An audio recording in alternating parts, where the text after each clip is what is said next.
We always do those things that we remember.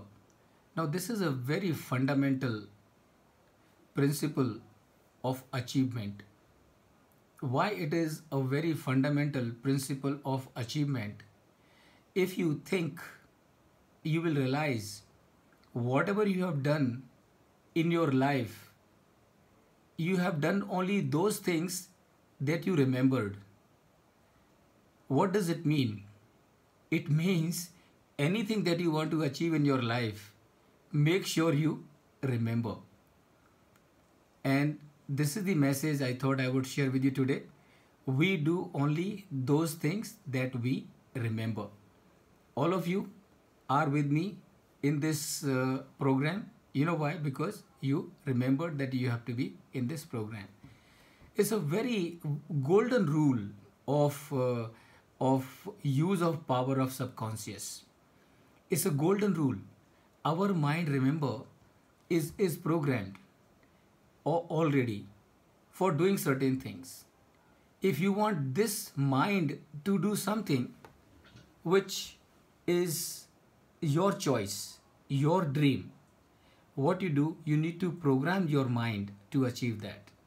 And that means what? Whatever you want to do in your life, whatever you want to do in your life, remember, do one thing. Just write it down on a piece of paper so that you always remember. Read it time and again, time and again, time and again, time and again. Reinforce that thought so strongly in your mind that your mind will make it happen, that you realize that dream. Quickly, I would tell you a small real life story, and then we will start the session. I'm sure all of you would always have wanted to me to share something about myself. So friends, when I did my BCom, I had two options for my career. The first option was to become a chartered accountant, and I'm talking about this thing of 1982. So the first option was to become a chartered accountant. But I realized that if I was to become a chartered accountant, it would mean 3 to 4 years in completing the course, and then of course it would also mean to spend about 3 4 years in getting settled in your practice. And I thought at that time that after becoming an adult, to depend on your parents' income was not really a very good idea. And therefore, instead of pursuing the option of chartered accountancy, I decided to become an MBA. And why an MBA? Because there is a slight difference between MBA and CA. The difference is, in case of CA, entry is easy, exit you are never sure. And in case of MBA, entry is difficult, exit is 100% guaranteed. And not only 100% guaranteed, even in 1982 when I joined MBA, the job prospects were also very good. So I decided to do MBA, and incidentally, till graduation I was in Hindi medium. Till graduation, right from my first standard till graduation, I was in Hindi medium. And but since I had decided that I want to do MBA as a career, I really worked very hard on it, and with God's grace, I got admission in one of the best institutes in Pune uh, into an MBA program. So I came from Rajasthan to Pune, and I was very happy the day when I came to this institute, where when I was entering the classroom of the MBA, my chest was really swelling with pride, and all that. I was very happy. But by the time the day got over, all my happiness disappeared.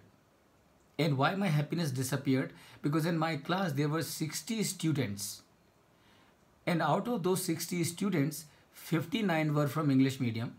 And there was only one student who was from Hindi medium, and that was me.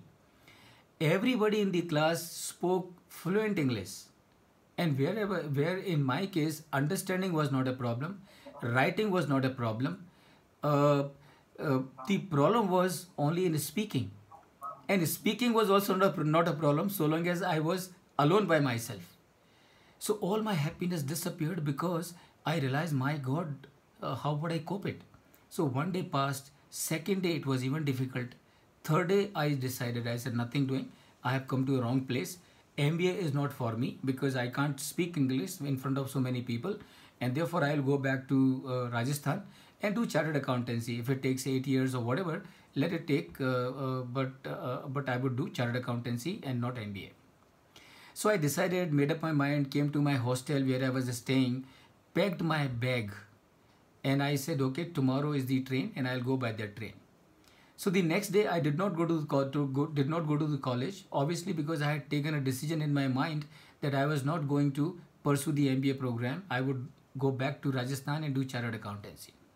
So the whole day went 4 o'clock. My train was at 5:30 from Pune station, and at 4 o'clock I raised my hand to lift my bag. So as I was trying to lift my bag, a voice came in my mind, and that voice told me, look, Pramod, you want to go back to Rajasthan? Do it, no problem. But remember, for whole of your life, you will never be able to remove this black spot from your mind that one day you ran away from a situation. And it struck me like a thunder. I sat down for a moment. I said, yes, if I